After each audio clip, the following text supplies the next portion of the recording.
សួស្តីសូមស្វាគមន៍មកកាន់ AMA Podcast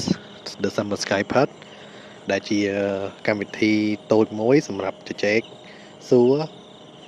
និងពិភាក្សាអំពីកំណាព្យអក្សរសិល្ប៍ភាពយន្តកុននិងស្នាដៃផ្សេងៗដែលពាក់ព័ន្ធទៅនឹងការតែងនិពន្ធឥឡូវនេះខ្ញុំមានភ្ញៀវកិត្តិយសម្នាក់ដែលគាត់បានស្ម័គ្រចិត្តចំណាយពេលវេលារបស់គាត់ចូលរួមក្នុងកម្មវិធី podcast មួយនេះដោយគាត់បានជ្រើសរើសប្រធានបទតាក់ទងទៅនឹងការនិពន្ធសៀវភៅរបស់ខ្ញុំនិងកំណាព្យហើយគាត់ក៏ជាមិត្តភ័ក្តិរបស់ខ្ញុំដូចគ្នាសូមអរគុណដល់សីហាដែលបានសហការចូលរួមជាភ្ញៀវកិត្តិយសនៅក្នុងកម្មវិធី podcast មួយនេះអាចណែនាំខ្លួនឯងបន្តិចបានទេបាទសួស្តីខ្ញុំសីហាសប្តាហ៍ថ្ងៃជាអ្នកធ្វើការនៅក្រុមហ៊ុនមួយកន្លែងហើយថ្ងៃនេះខ្ញុំមានឱកាសបានចូលរួមសួរសំណួរផ្ទាល់ទៅកាន់អ្នកនិពន្ធអំពីស្នាដៃកំណាព្យខ្មែរជាភាសាអង់គ្លេសក្នុងកម្មវិធីនេះបាទសូមអរគុណរៀបរាប់យ៉ាងក្បោះក្បាយជាផ្លូវការតែម្ដងអញ្ចឹងដើម្បីកុំឲ្យខាតពេលយូរយើងចាប់ផ្ដើមកម្មវិធីនេះទាំងអស់គ្នាអញ្ចឹងតើសីហាមានសំណួរឬក៏ចម្ងល់ឬក៏ចង់និយាយអំពីអ្វីដែរដែលសីហាបានលើកឡើងថាជ្រើសរើសប្រធានបទពាក់ព័ន្ធទៅនឹងកំណាព្យរបស់ខ្ញុំសៀវភៅរបស់ខ្ញុំនេះសំណួរទី1ខ្ញុំចង់សួរថាហេតុអ្វីបានជា David ចង់សរសេរសៀវភៅនេះឡើងហើយប្រាប់ពីគោលបំណងខ្លះៗបានទេបាទសូមអរគុណចំពោះសំណួរទី1របស់សីហាដែលសំណួរនេះខ្ញុំធ្លាប់បានផ្ដល់ចម្លើយតាមរយៈអ្នកសម្ភាសពីមុនមកដែរពាក់ដូចជាខាងសារព័ត៌មានក៏គាត់ធ្លាប់សួររឿងនឹងដែរអញ្ចឹងដើម្បីឆ្លៀតឱកាសហ្នឹងខ្ញុំសូមបន្ថែមហើយក៏ខ្ញុំសូមនិយាយម្ដងទៀតពាក់ព័ន្ធទៅនឹងគោលបំណងរបស់ខ្ញុំដោយគោលបំណងរបស់ខ្ញុំគឺមាន3ធំពាក់ព័ន្ធទៅនឹងការនិពន្ធសៀវភៅនេះឡើងទី1នោះគឺខ្ញុំចង់សម្រេចក្តីស្រមៃរបស់ខ្លួនឯងចង់យកទេពកោសល្យនិងសមត្ថភាពរបស់ខ្លួនយកមកធ្វើហើយទី2ខ្ញុំចង់បង្ហាញទៅកាន់ជនជាតិខ្មែរក៏ដូចជាអ្នកសិក្សាទាំងអស់ឬក៏អ្នកដែលគាត់ស្រឡាញ់ខាងវិស័យអក្សរសិល្ប៍កំណាព្យប្រឡំលោភជាដើមនេះហើយគាត់បានដឹងថាមានខ្មែរយើងដែលគាត់អាចធ្វើនៅរឿងមួយនេះបានដោយអាចសរសេរកំណាព្យខ្មែរឲ្យបែរទៅជាភាសាអង់គ្លេសវិញអញ្ចឹងទៅហើយចំពោះទី3គោលបំណងនេះវាធំដែរខ្ញុំរំពឹងថាថ្ងៃមុខទៅអ្នកសិក្សាទាំងឡាយឬក៏អ្នកសិក្សាចំនួនក្រោយឬក៏អាចនឹងប៉ះដល់អ្នកសិក្សានៅខាងបរទេសបើសិនជាអាចអានេះនៅក្នុងគោលបំណងមួយដែលខ្ញុំចង់បានណាវាធំពេកប៉ុន្តែគ្រាន់ថាខ្ញុំចង់ឲ្យស្នាដៃមួយនេះវាទូលំទូលាយទៅដល់ថ្ងៃអនាគតហើយឲ្យគេបានស្វែងយល់អំពីកំណាព្យខ្មែរថានៅពេលដែលគេបានអានសៀវភៅនោះទៅគេនឹងយល់ថាគេនឹងចាប់បានថាមិនបានពាក្យហ្នឹងវាជាន់គ្នាកន្លែងនេះវាមិនជាន់ទេវារបៀបថាវាទួនវាជួនគ្នាកន្លែងហ្នឹងដូចគេហៅថាមានចំណាប់ចង់ជួនអញ្ចឹងទៅគេនឹងឆ្ងល់គេគិតថាកំណាព្យមួយនេះមានរបៀបជួនប្លែកអញ្ចឹងទៅគេចង់ដឹងថាតើខ្មែរផមហ្នឹងឬក៏កំណាព្យខ្មែរហ្នឹងវាមានប្រភពមកពីណាអញ្ចឹងទៅវាអាចជាឱកាសភាគរយមួយដែលធ្វើឲ្យអ្នកដែលបានប៉ះនៅសៀវភៅមួយនោះដែលខ្ញុំបានលើកឡើងថាជាជនបរទេសឬក៏អ្នកសិក្សាដែលនៅខាងក្រៅអីអញ្ចឹងទៅគាត់អាចស៊ើបសួរឬក៏ស្រាវជ្រាវរកបុព្វហេតុនៃការតែងនិពន្ធហ្នឹងអញ្ចឹងទៅគាត់នឹងបានយល់ពីកំណាព្យខ្មែរដូចគ្នាបាទសម្រាប់គោលបំណងគឺមានតែ3ហ្នឹងទេអញ្ចឹងទៅតើសីហាមានចម្ងល់ឬក៏សំណួរអ្វីទៀតដែលខ្ញុំអាចផ្ដល់ជូនបានសំណួរទី2ខ្ញុំចង់សួរពាក់ព័ន្ធនឹងការតែងកំណាព្យឲ្យទៅជាភាសាអង់គ្លេសតែយើងត្រូវទាមទារអ្វីខ្លះហើយវាមានផលវិបាកដូចម្តេចដែរបាទអរគុណនេះគឺជាសំណួរល្អដែលធ្លាប់មានមិត្តភ័ក្តិឬក៏អ្នកមាន Facebook ជាមួយក៏ធ្លាប់សួរពាក់ព័ន្ធទៅនឹងការនិពន្ធកំណាព្យនឹងដែរអញ្ចឹងទៅខ្ញុំសូមអនុញ្ញាតបកស្រាយចាប់ពីពេលនេះខ្ញុំសូមនិយាយថាការនិពន្ធកំណាព្យជាភាសាខ្មែរដំបូងគឺងាយស្រួលសម្រាប់អ្នកដែលគាត់ចេះរបៀបនិពន្ធកំណាព្យខ្មែរយើងក៏ធ្លាប់សូត្រក៏ធ្លាប់អានប៉ះកំណាព្យខ្មែរយើងគាត់ចូលចិត្តហើយនឹងគាត់ពូកែរកចំណាប់ជួនហើយនឹងគាត់ចេះរបៀបតែងនឹងឯងប៉ុន្តែសម្រាប់កំណាព្យខ្មែរដែលសរសេរទៅជាភាសាអង់គ្លេសនេះវិញខ្ញុំសូមនិយាយថាគឺអាចតែងបានសម្រាប់អ្នកដែលគាត់ចេះភាសាអង់គ្លេសចាប់ពីកម្រិតល្មមឡើងទៅលើ បានន័យថាវាជាផលវិបាកសម្រាប់អ្នកដែលគាត់អត់ចេះអង់គ្លេសសោះហើយអ្នកដែលចេះអង់គ្លេសនោះទៀតសោតគាត់ត្រូវតែស្គាល់មូលដ្ឋានគ្រឹះស្គាល់ពីរបៀបបែបបទនៃការតែងកំណាព្យដូចគ្នាគឺកំណាព្យខ្មែរយើងឧទាហរណ៍ថាយើងត្រូវតែងបទកកតិព្រហ្មកិត្តអញ្ចឹងយើងត្រូវដឹងថាវារបៀបព្រៀងវាមិនរបៀបសូត្រវាមិនអញ្ចឹងយើងត្រូវដឹងអាហ្នឹងសិនបានយើងអាចចាប់ផ្ដើមនិពន្ធកំណាព្យអង់គ្លេសបានអញ្ចឹងបានន័យថាម៉េច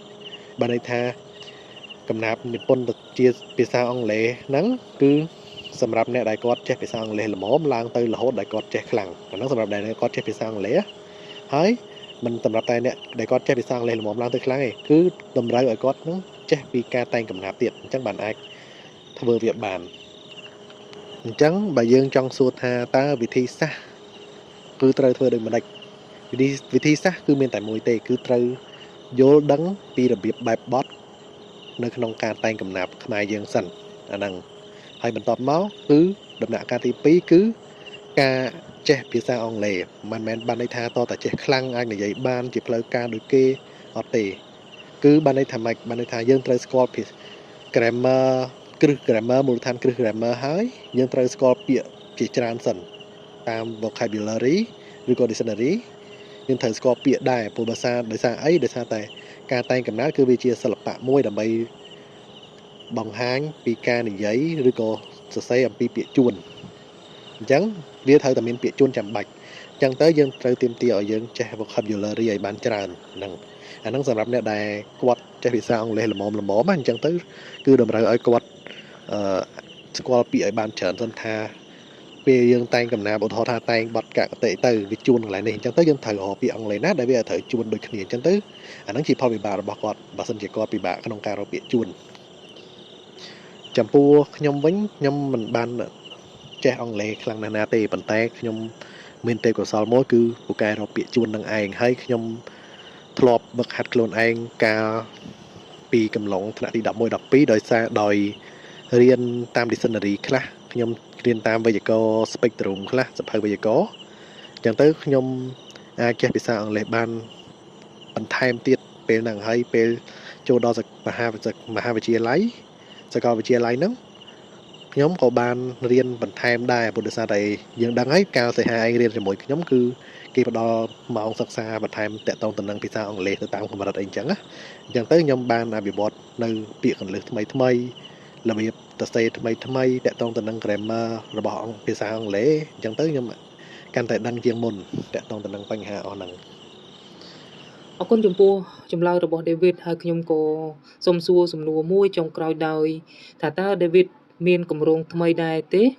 ដូចជាការចេញស្នាដៃថ្មីឬបង្ហាញស្នាដៃថ្មីជាដើមអាចសង្ខេបបានទេអរគុណបាទសូមអរគុណចំពោះសំណួរចុងក្រោយរបស់សីហាគឺខ្ញុំសូមនិយាយថាមាន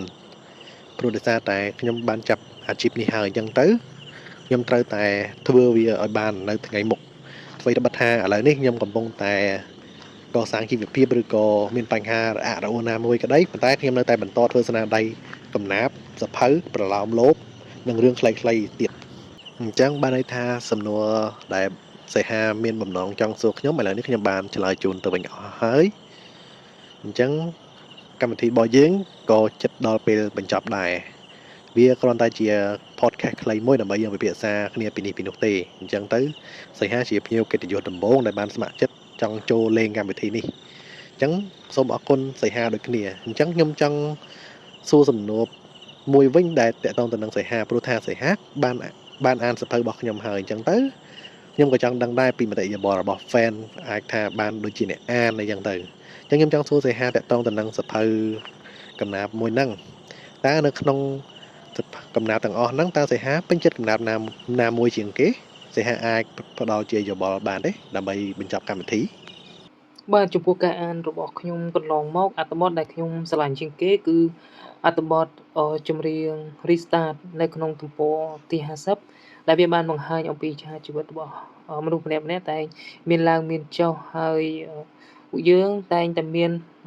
នៅកំហុសខុសឆ្គងអឺជៀសមិនផុតទេដូច្នេះយើងមិនត្រូវអាក់អន់ចិត្តឬក៏តូចចិត្តសម្រាប់ខ្លួនឯងណាយើងត្រូវតែមាននៅ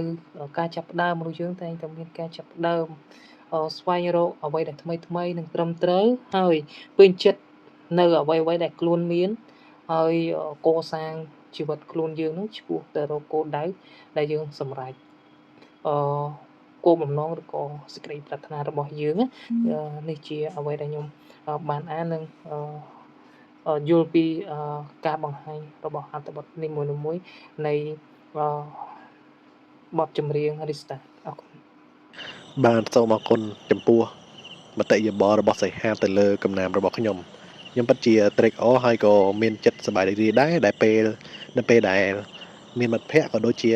មានអ្នកគាំទ្រគាត់បានបញ្ចេញយោបល់ទៅលើកំណាព្យទាំងអស់ហ្នឹងអញ្ចឹងទៅសូមអរគុណខ្ញុំសូមអនុញ្ញាតបញ្ចប់កម្មវិធីតាមនេះអញ្ចឹងជួបគ្នានៅឱកាសក្រោយសំណាងល្អ